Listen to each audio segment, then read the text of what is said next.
Hello, my name is CraSy Sylvie and I'm the inventor of these needles called FlexiFlips, and in my tutorial today I want to show you how to cast on, close around and knit on FlexiFlips and what the specialities are with these needles. So if you want to know how this works, then just stay tuned and watch out.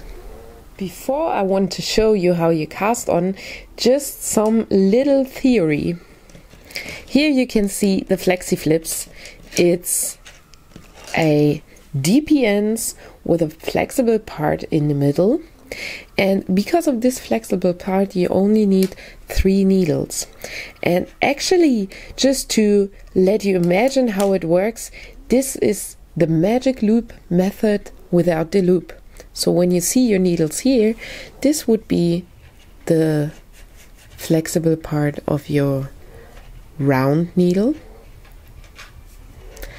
And here you would have the tips of this needle. So I'm going to show you again.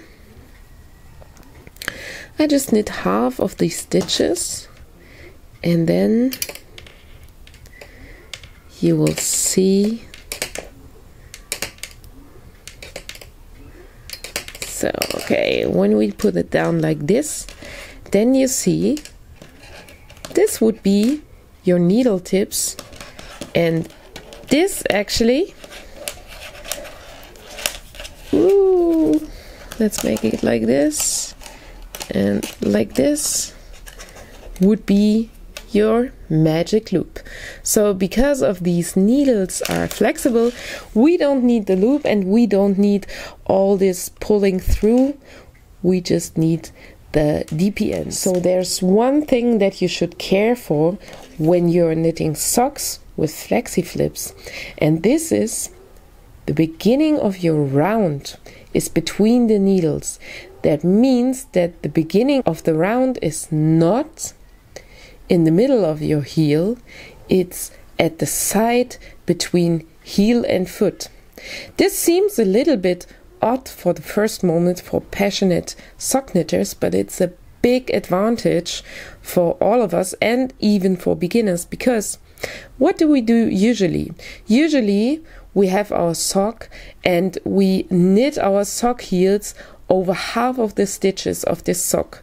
So when you take a look at this, we already have half of the stitches here on one needle. So we don't have to change anything. We just knit our sock heel here over our first needle.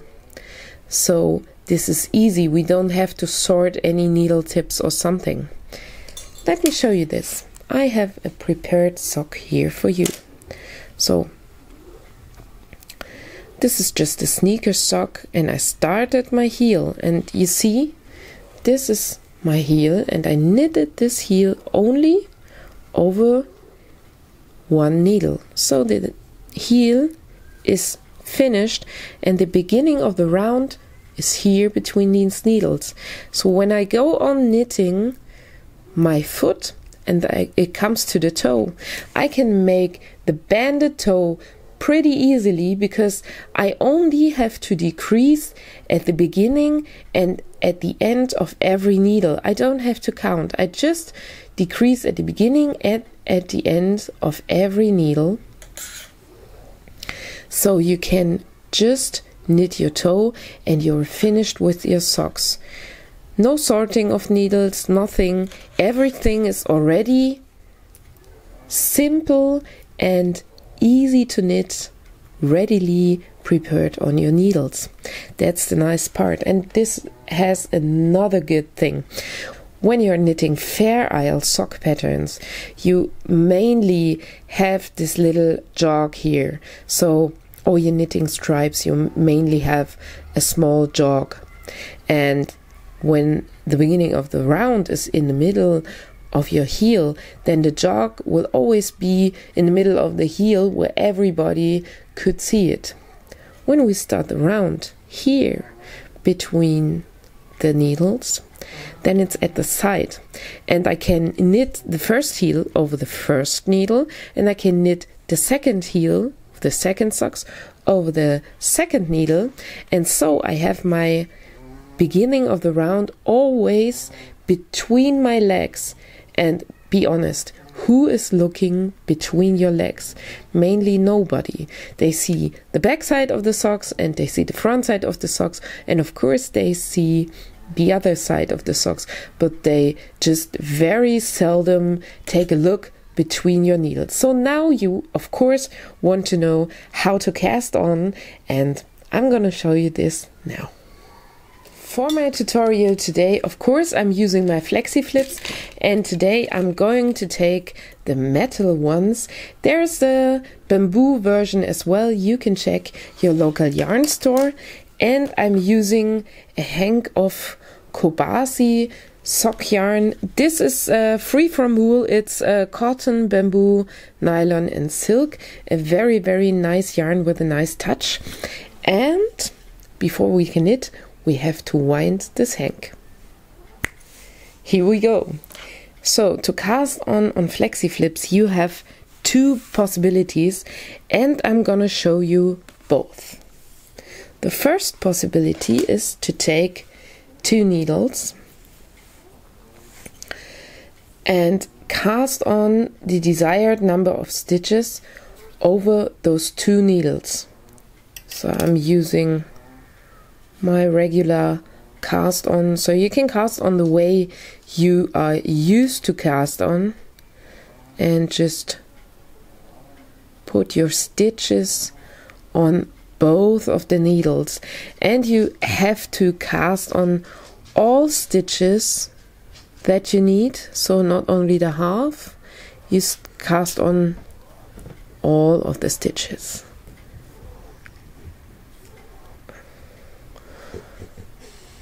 Okay, I guess this is fair enough to show you how it works.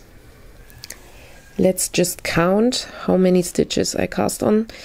2, 4, 6, 8, 10, 12, 14, 18, 20, 22, 23, 24. So means I have 12 stitches for both. Now I'm sliding my stitches to the middle, to the flexible part, and now I'm pulling one needle halfly out.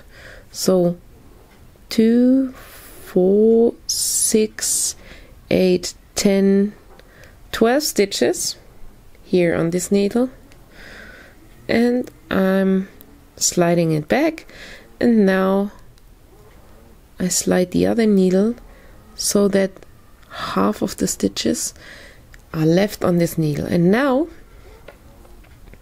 I have divided the number of my stitches in half, and I fold my needles together, slide it to the middle, and the working yarn comes from the back.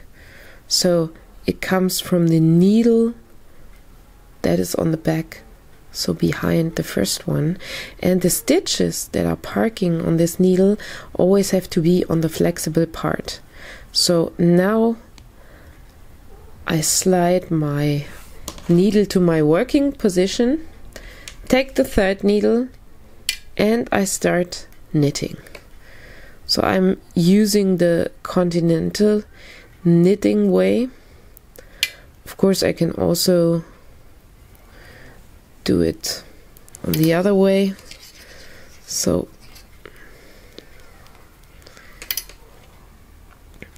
you now start knitting the way you are regularly knitting on your needles. And as you can see, because the needle is flexible, you can push the other needle that holds the stitches where you need it to. So you can pull it away from yours, or if I have knitted the first part, I slide it again back to the flexible part,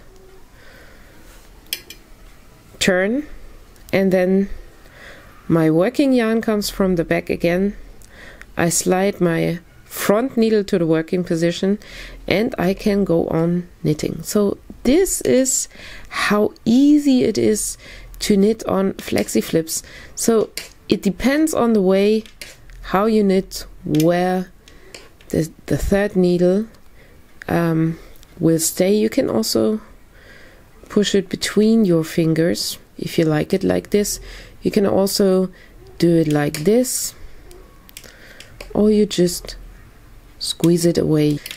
The needle does what you need, and the needle does what you want. So because it's flexible, it does everything that you need, just ergonomically. So you just let the needles find their way in your fingers. So this is how you knit in the round on FlexiFlips. You see our round is already closed, and we can go on knitting in the round. So I promised to show you the other method to cast on your stitches. This is pretty easy as well. So I take one needle this time, and I cast on half of the stitches I need on this one needle. So I have 4, 5, 6, 7, 8, 9, 10, 11, 12 now. And now I'm taking my second needle and I slide the stitches to the flexible part, and I put my second needle close to the end of the stitches in this angle, and then I start casting on the other half of the stitches. In the first stitch I pull quite tightly so that you have no gap over there. So 1, 2, 3, 4, 5, 6, 7, 8, 9, 10, 11, 12, and all the stitches are here, so I'm sliding it back to the flexible part. I turn so that the working yarn comes from the back. This is the same as we did before. Waiting stitches are here at the back side, and then I can start knitting. Come on. And we start to knit as usual. So our round is already closed, and we can go on knitting all the stitches from this needle. And of course you would knit your ribbing now when you would knit a sock. When I've knitted it, I slide my stitches to the flexible part, I turn, and I go on knitting my next stitches. So this is all you need to know, how you cast on, close the round, and knit on FlexiFlips. It's the magic loop method. Actually, when you take a look again, this is, now you understand, this is how the magic loop works. So this would be the needles, and here you could imagine the loop. So I hope you like my small videos. If you have any questions or anything else, just write it down in the comments and I will answer it. Of course, if you need another video, I will shoot another video. Just tell me your questions and your concerns, and I hope you like the video, and if yes, then give a thumbs up for me and leave a subscription in my channel, and I hope to see you next time in the next tutorial.